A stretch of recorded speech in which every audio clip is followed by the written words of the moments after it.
PV రాఘవులకి నారాయణకు మధ్య ఆ విషయంలో వివాదం జరిగిందా లేదా? ఏది దేనిపైన? పిఆర్పితో కలిసిపోవాలని ఒకరు, అవసరం లేదని ఒకరు, అది అయిందా లేదా?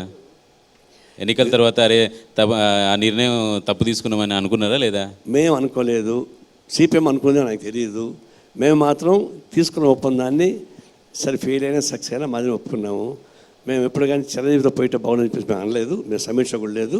నీకు మా దగ్గర ఫ్రెండ్స్ చాలామంది ఉన్నారు కాబట్టి ఎవరు చెప్పుండొచ్చు అని తప్ప maybe that's individual opinion, is not a party opinion. Sir, ఉమ్మడి రాష్ట్రంలో బలంగా ఉన్న కమ్యూనిస్టులు రాష్ట్ర విభజన తర్వాత చెట్టుకొకరు పుట్టకొకరుగా అయిపోయారు. ప్రస్తుతం పోరాట స్ఫూర్తి అనేది కమ్యూనిస్టులో కనిపించట్లేదు.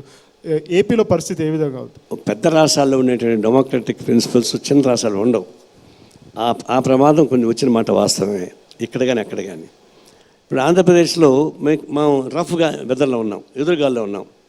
ఎందుకంటే జనంలో అటు వైసీపీనా టీడీపీనా అనేటువంటి ఇది వచ్చిన తర్వాత మేము రఫ్ వెదర్లో ఉన్న మాట వాస్తవం. అయినంత మనం పొలిటికల్ వ్యూస్ మేము పోగొట్టుకోలేం కదా, జనం దగ్గరికి పోవాలి కదా, మా ఒపీనియన్ మేము చెప్పుకోవాలి కదా. అందువల్ల మేము కలిసి సిపిఐ సిపిఎం కలిసి ఒక 2 పార్లమెంట్ సీట్లు, ఒక 16 అసెంబ్లీ సీట్లతో పాటు మిగతా కాంగ్రెస్ పార్టీ కలిసి పనిచేస్తున్నాం, మా పొలిటికల్ ప్రచారం చేస్తున్నాం. ఎంతవరకు వస్తే ఎంత రాజకీయ ప్రచారం సాగించడంలో మేము బాగా చేస్తున్నాం. రిజల్ట్స్ ఎట్లా వస్తాయో చెప్పలేము. అధికారంలో ఉన్న పార్టీపై కానీ లేదంటే అప్పుడు ఉన్న సిచ్యువేషన్ బట్టి ఆ పార్టీల మీద విమర్శలు చేస్తుంటారు.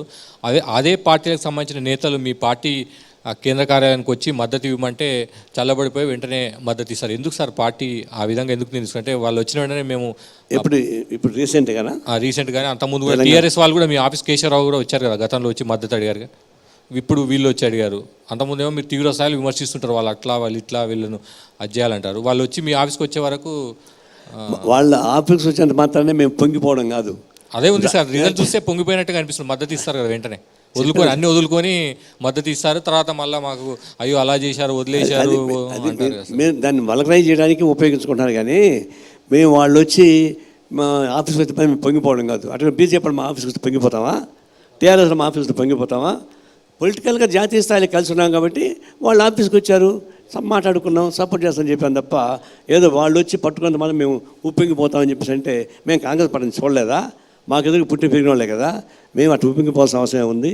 రాజకీయ ఒడంబడుకుంటేనే మేము మాట్లాడతాం, రాజకీయ ఒడంబడితే ఇంటి విషయం కూడా మేము మాట్లాడాం.